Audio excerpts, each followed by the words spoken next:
ഇപ്പോൾ മന്ത്രി മുഹമ്മദ് റിയാസ്, ഒപ്പം തന്നെ എ ഡി ജി പിമാരായ MR അജിത് കുമാർ, ഒപ്പം തന്നെ ADGP സേതുരാമൻ തുടങ്ങിയവർ ഈ മന്ത്രിയോടൊപ്പമുണ്ട്. ഈ ഉദ്യോഗസ്ഥരും മന്ത്രിതല സംഘവും 4 അംഗ മന്ത്രിമാരുൾപ്പെട്ട മന്ത്രിസഭ ഉപസമിതി ഇന്നലത്തെ പ്ലാൻ അതായിരുന്നു. സർവകക്ഷി യോഗത്തിൻ്റെ തീരുമാനം അതായിരുന്നു. സർക്കാരിൻ്റെ തീരുമാനം അതുതന്നെയായിരുന്നു. 4 മന്ത്രിമാർ അവിടെ ഈ രക്ഷാദൗത്യം അവസാനിക്കുന്നതുവരെ തുടരുക, അതിന് നേതൃത്വം നൽകുക. ഈ രാവെന്നോ പകലെന്നോ ഇല്ലാതെ കൃത്യമായ പ്ലാൻ നടപ്പിലാക്കുന്നു. അങ്ങനെയുള്ള ഏറ്റവും മികച്ച പ്ലാനുകളിൽ ഒന്നായിരുന്നു ഈ 6 സോൺ തിരിച്ചുള്ള പരിശോധന, തെരച്ചിൽ എന്ന് പറയുന്നത്. ഈ 6 സോണുകളിലായി 40 ടീം. ഓരോ ടീമിലും ഒരു പ്രദേശവാസിയുണ്ട്, ഒരു വനംവകുപ്പ് ഉദ്യോഗസ്ഥരുണ്ട്, NDRF അംഗമുണ്ട്, കരസേനയിൽപ്പെട്ട കരസേനാ അംഗമുണ്ട്. അവരെല്ലാം ചേർന്നുള്ള പരിശോധന, തെരച്ചിൽ കാര്യക്ഷമമായി തന്നെ പുരോഗമിക്കുകയാണ്. അങ്ങനെയാണ് 4ാം ദിനത്തിൽ ഒരു നല്ല വാർത്ത വരുന്നത്. 4 പേരെ ജീവനോടെ രക്ഷിക്കാൻ കഴിഞ്ഞു എന്നുള്ളത്.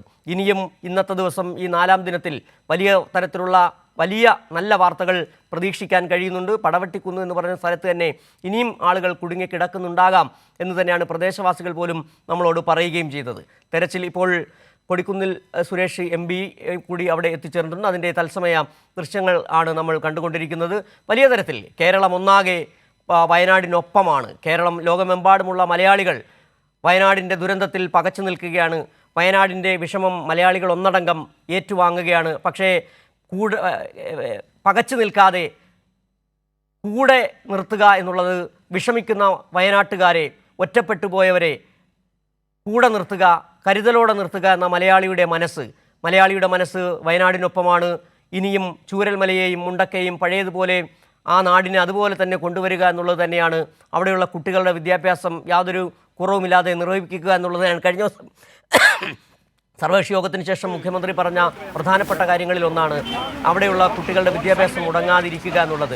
വിദ്യാർത്ഥികൾ എവിടെയാണോ ഉള്ളത് അവിടെ അവർക്ക് വിദ്യാഭ്യാസം നൽകുക എന്നുള്ള കാഴ്ചപ്പാടാണ് സർക്കാരിനുള്ളത്. അതോടൊപ്പം തന്നെ ക്യാമ്പുകളിലേക്ക് അനാവശ്യമായി മാധ്യമങ്ങളടക്കം ചെന്ന് കയറരുത്. ഓരോ കുടുംബവും, അവിടെ താമസിക്കുന്ന ഓരോ കുടുംബവുമുണ്ട്, അവരുടെ സ്വകാര്യത സംരക്ഷിക്കപ്പെടേണ്ടതുണ്ട്. അങ്ങനെ കൃത്യമായ കരുതൽ. എങ്ങനെയാണ് ഒരു ദുരന്തമുഖത്ത് ദുരിതത്തിൽപ്പെട്ടവരോട് എങ്ങനെയാണ് ഒരു സർക്കാർ പെരുമാറേണ്ടത്, മനുഷ്യജീവികൾ എങ്ങനെയാണ് പെരുമാറേണ്ടത് എന്ന് ബോധ്യപ്പെടുത്തുകയാണ് ഈ ദുരന്തമുണ്ടായ ചൂരൽമലയിലെയും മുണ്ടക്കയിലെയും സർക്കാർ നടത്തുന്ന പ്രവർത്തനങ്ങൾ. കരസേനയും വളരെ മികച്ച രീതിയിലുള്ള പ്രവർത്തനമാണ് അവിടെ നടത്തിയത്. കഴിഞ്ഞ ദിവസം ബെയിലി പാലത്തിന്റെ നിർമ്മാണം അടക്കം വളരെ മെച്ചപ്പെട്ട വേഗതയിൽ അതിദ്രുതം പൂർത്തിയാക്കുകയും ചെയ്തു.